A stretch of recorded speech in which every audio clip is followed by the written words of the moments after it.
आजकल इंडिया में एक नया ट्रेंड तेज़ी से बढ़ रहा है, ओपन रिलेशनशिप्स या पॉलीएमरी।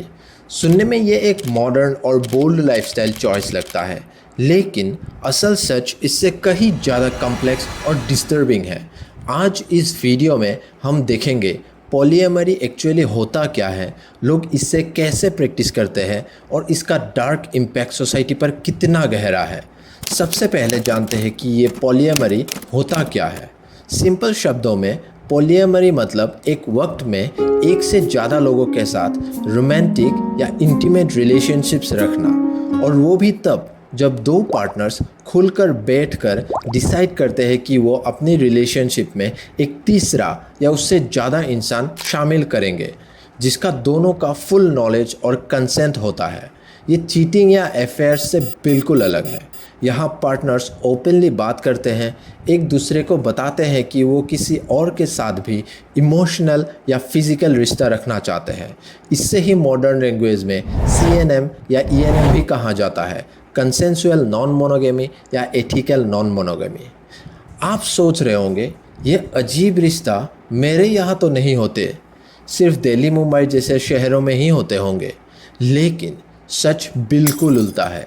2025 के एस्ले मेंडिसन के डेटा ने दिखाया कि इंडिया का नंबर 1 हॉटस्पॉट कांचीपुरम है, तमिलनाडु का एक छोटा सा शहर 2 लाख पॉपुलेशन वाला, और मुंबई टॉप 20 में भी नहीं था। मतलब प्रॉब्लम उन जगह पे एक्सप्लोड कर रहे हैं जहां आप एक्सपेक्ट भी नहीं करते।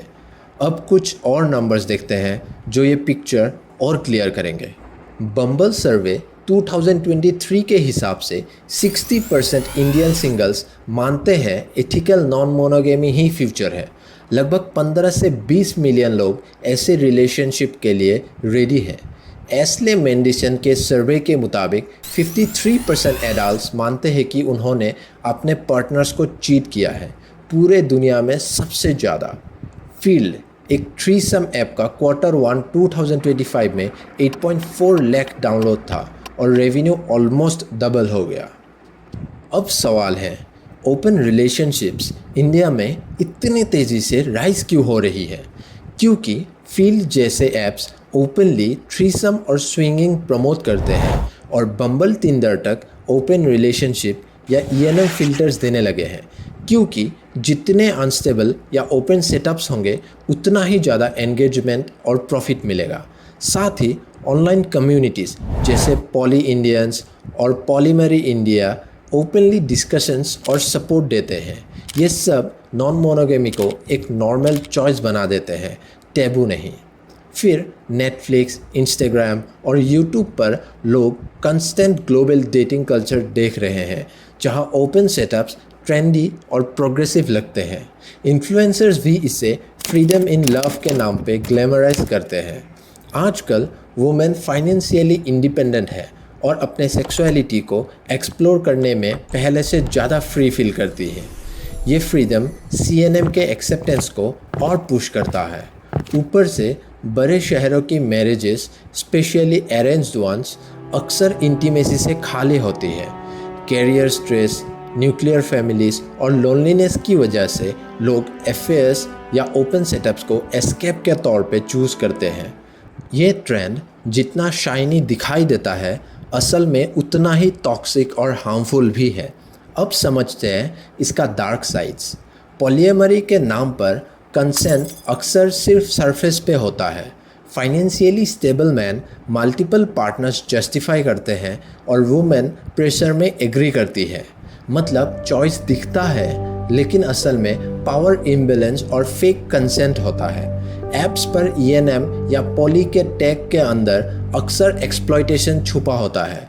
सबसे कॉमन एग्जांपल है यूनिकॉर्न हंटिंग, जहां कपल्स एक बाइसेक्सुअल वुमेन को टारगेट करते हैं, कभी कभी डिसेप्शन या झूठ बोलकर उसे फंसा लेते हैं। सबसे बड़ा प्रॉब्लम यह है कि ये वुमेन कभी इक्वल पार्टनर्स नहीं होती। उससे ऑब्जेक्ट की तरह ट्रीट किया जाता है, जहाँ ना असली कंसेंट होता है ना इक्वालिटी, सिर्फ एक्सप्लॉयटेशन। पॉलीएमरी और अफेयर्स के नाम पे इंडिया में सीरियस क्राइम्स भी सामने आए हैं। एग्जाम्पल के लिए 2021 में कर्नाटका के कोलार डिस्ट्रिक्ट में एक पॉली पार्टनर्स ने अपनी 4 मंथ्स वाली पार्टनर्स को जेलसी के वजह से मर्डर कर दिया। ऐसे केसेस दिखाते हैं कि एक्सट्रीम जेलसी और वायलेंस सीएनएम के अंदर कॉमन हो सकते हैं और मल्टीपल रिलेशनशिप्स मेंटेन करना इमोशनली ड्रेनिंग है। एंजाइटी, इनसिक्योरिटी, जेलसी सब हाई लेवल पर आ जाता है। स्टडीज़ भी दिखाती है कि सीएनएम में लोग डिप्रेशन और ट्रस्ट इश्यूज ज़्यादा रिपोर्ट करते हैं। अगर ये ट्रेंड इंडिविजुअल लाइफ को इतना रुइन कर सकते हैं तो सोचिए इसका असर सोसाइटी पे कितना बड़ा होगा। सीएनएम मैरिजेस में फैमिली स्ट्रक्चर अनस्टेबल हो जाते हैं। लॉयल्टी और स्टेबिलिटी के बिना चिल्ड्रन और रिलेटिव्स सब इफेक्ट होते हैं। सीएनएम का स्प्रेड इंडियन कल्चर के फाउंडेशन को वीक कर रहा है, जिससे लॉन्ग टर्म कल्चरल इरोजन का रिस्क है। ओपन रिलेशनशिप्स शायद फ्रीडम के नाम पे सेल किया जा रहा है, लेकिन असल में ये फैमिलीज तोड़ रहे हैं, ट्रस्ट को खोखला कर रहे हैं और एक साइलेंट क्राइसिस क्रिएट कर रहे हैं। सवाल ये है, क्या ये सच में प्रोग्रेस है या एक स्लो पॉइजन जो हमारे कल्चर को अंदर से खा रहा है?